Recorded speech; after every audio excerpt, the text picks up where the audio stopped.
Այս նկարում Ամասյանն է, որտեղ տեղի է ունեցել հայերի կոտորածը։ Թուրք գիտնական մարդու իրավունքների ակտիվիստ Սայիդ Չեթինօղլուն ընդդեմ ցեղասպանության հանցագործության գլոբալ ֆորումի ելույթը սկսեց նկարով եւ հայտարարեց. իր խոսքը նվիրում է Արևմտյան Հայաստանի հայտնի կին գրող Զապել Եսայանի հիշատակին։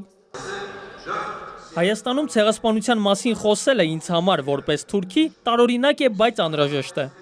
Նրա խոսքով Թուրքիայի մտավորականները, ցեղասպանության մասին գրողները գիտեն, ինչ ողբերգական ուղիներով են անցել հայերը 1915 թվականին։ Գիտեն, թե ինչպես է Թուրքիան հարևաններին կողոպտելով հարստացել, բայց Էրդողանը հայոց ցեղասպանության մասին թուրք քաղաքական գործի գիրքը գրաքննության է ենթարկել։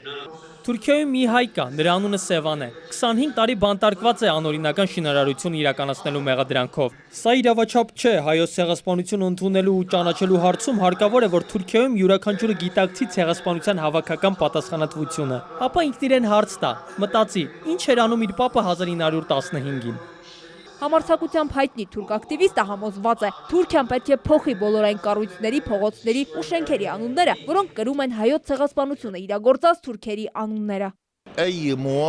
Եգիպտոսում ում էլ հարցնես, բոլորը գիտեն ու ընդունում են, որ թուրքերը հայոց ցեղասպանությունն իրագործողներն են։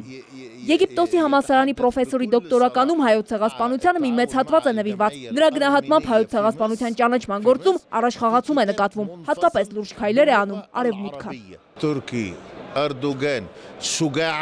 Եթե Էրդողանը ի տարբերություն մարդասպան պապերի համարձակություն ունի, պետք է ընդունի հայոց ցեղասպանության փաստը, ոչ միայն ընդունի նաև հատուցի ցեղասպանության զոհերի ժառանգներին։ 20-րդ դարեսկզբի ոճրագործությունը ըստ արաբ գիտնականի պետք է իրավական պատասխանատվության ենթարկվի։ Նրա հաջորդ գիրքը հենց այդ մասին է լինելու։ Միացյալ Նահանգների Դելավերի համալսարանի պրոֆեսորը, միջազգային իրավունքի գրքերի հեղինակը իր ելույթում մի քանի անգամ շեշտեց. ցեղասպանությունը ոչ միայն չարիք է մարդկության դեմ, այլ նաև քրեականորեն պատժելի հանցագործություն, որի մասին Թուրքիայի իշխանությունը լավ գիտի։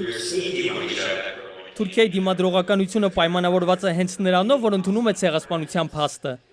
Այս մարդը վերապրել է Ռուանդայի ցեղասպանությունը, ամբողջ ընտանիքից միայն ինքն է փրկվել։ Այս մարդն էլ վերապրել է Կամբոջայի ցեղասպանությունը։